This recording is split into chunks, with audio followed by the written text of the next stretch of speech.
Truck चालकों की मांग के आगे सरकार झुक गई है और सरकार ने कहा है कि अभी हिट एंड रन कानून लागू नहीं होगा और साथ ही सरकार ने यह भी कहा है कि अब वाहन चालकों और all India motor transport Congress से विचार विमर्श के बाद ही इसे अमल में लाया जाएगा।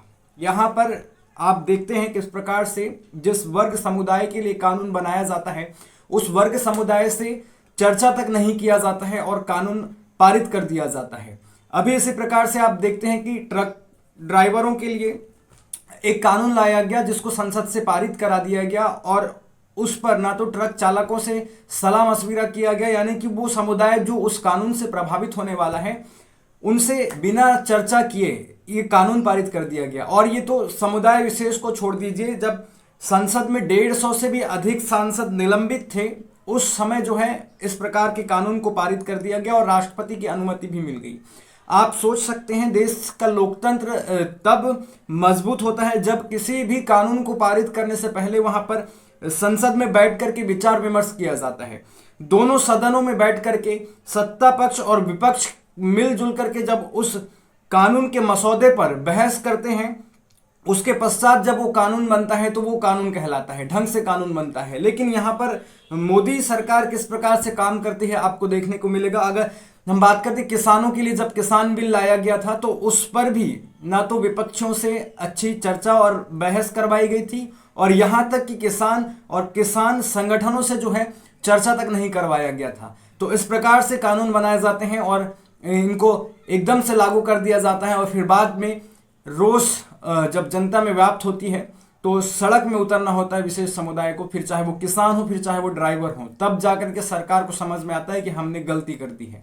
इसको लेकर के ट्रक ड्राइवरों के कानून को अभी रोक लगा दिया गया है। इस पर प्रमुख नेताओं का क्या कहना है, जिसमें से राहुल गांधी के बारे में हम बात करते हैं तो राहुल गांधी ने कहा है कि बिना प्रभावित वर्ग से चर्चा और बिना विपक्ष से संवाद के कानून बनाने की जिद लोकतंत्र की आत्मा पर निरंतर प्रहार है।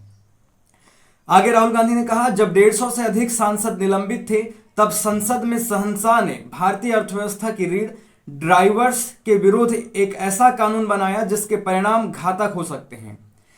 सीमित कमाई वाले इस मेहनती वर्ग को कठोर कानूनी भट्टी में झोंकना उनकी जीवनी की बुरी तरह प्रभावित कर सकता है और साथ ही इस कानून का दुरुपयोग संगठित भ्रष्टाचार के साथ वसूली तंत्र को बढ़ावा दे सकता है।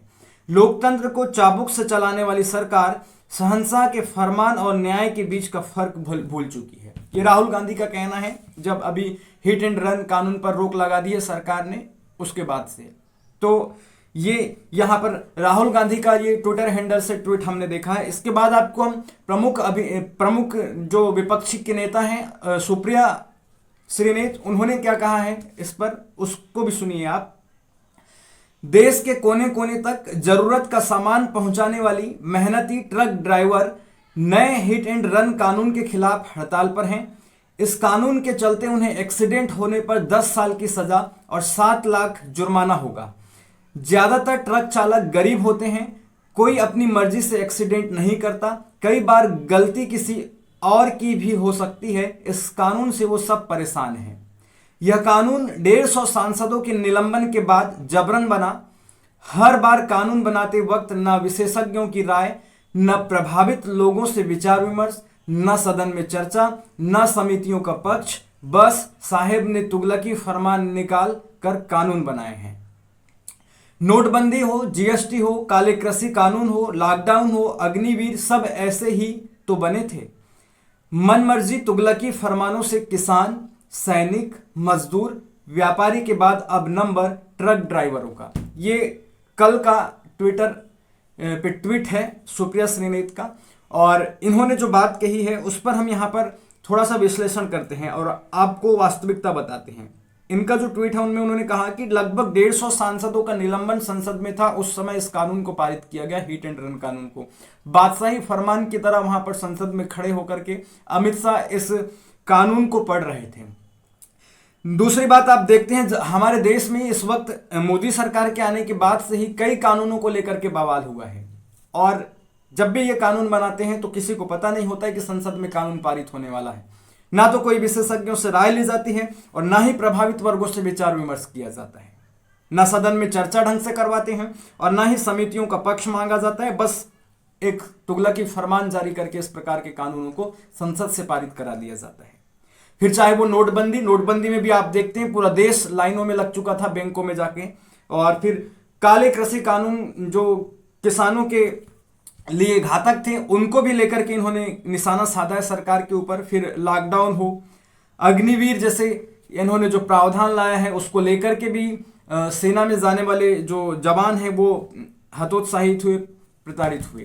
तो इस प्रकार से ये कानून संसद से बनाए जाते हैं तो संसद की गरिमा वहां पर आपको भंग होती हुई दिखाई देगी जब संसद में किसी कानून के मसविरे पर चर्चा नहीं किया जाता है।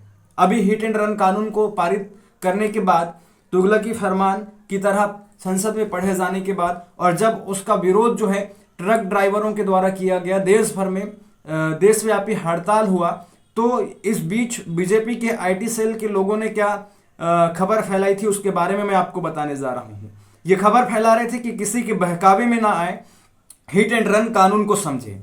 पहले रोड एक्सीडेंट में घायल को वहां छोड़कर भाग जाने वाले और घायल को अस्पताल पहुंचाकर उसकी जान बचाने वालों के लिए एक जैसा ही कानून था, एक जैसी ही सजा थी। अब गलती से एक्सीडेंट होने के बाद ड्राइवर अगर घायल को अस्पताल ले जाता है या पुलिस मजिस्ट्रेट को सूचित करता है तो ये बीएनएस की धारा 106(1) के अंतर्गत आएगा, जो जमानती होगा, जिससे लोग अपनी जिम्मेदारियां निभाएंगे और लोगों की जान बच पाएगी। अगर कोई व्यक्ति एक्सीडेंट के बाद वहां से भाग जाता है तो उस पर बीएनएस की धारा 106(2) लगेगी, जो गैर जमानती अपराध होगा।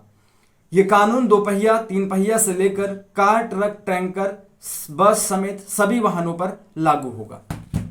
इस प्रकार से ये बीजेपी आईटी सेल के लोगों के द्वारा इस कानून की अच्छाइयों को बताने की कोशिश की जा रही थी। और अब जब ट्रक ड्राइवरों के हड़ताल के पश्चात सरकार झुक गई तो ये बीजेपी आईटी सेल के लोग इस खबर को जो है मीडिया से मिटा देते हैं, हटा देते हैं।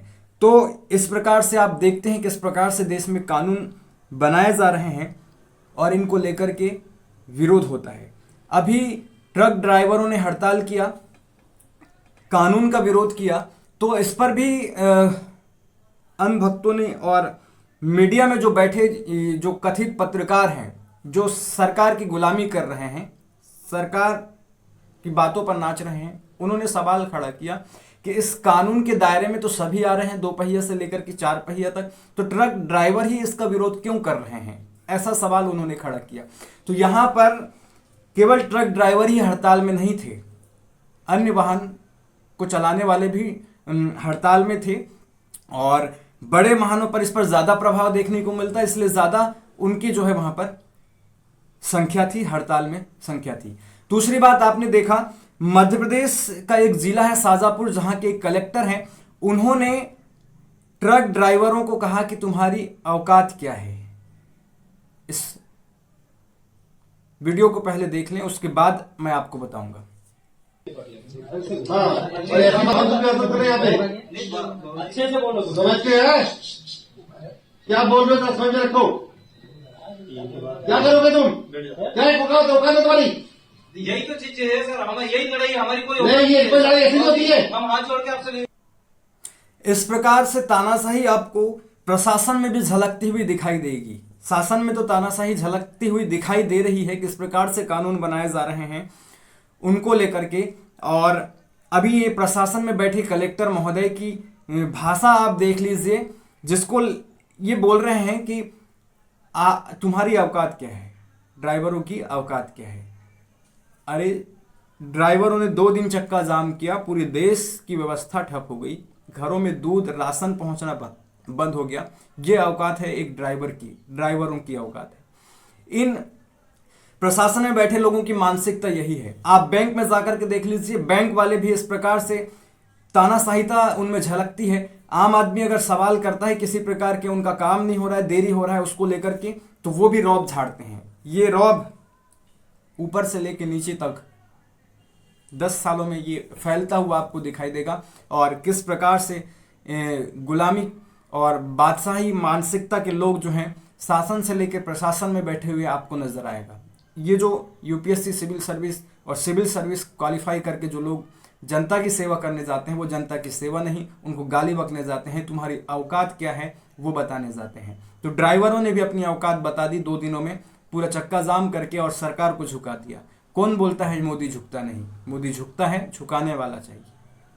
धन्यवाद, जय हिंद। बनिए रहेगा आप मेरे यूट्यूब चैनल के साथ, सब्सक्राइब करें यूट्यूब चैनल को, दोस्तों के साथ शेयर करें, फेसबुक में फॉलो करें, वीडियो को शेयर करें। धन्यवाद, जय हिंद।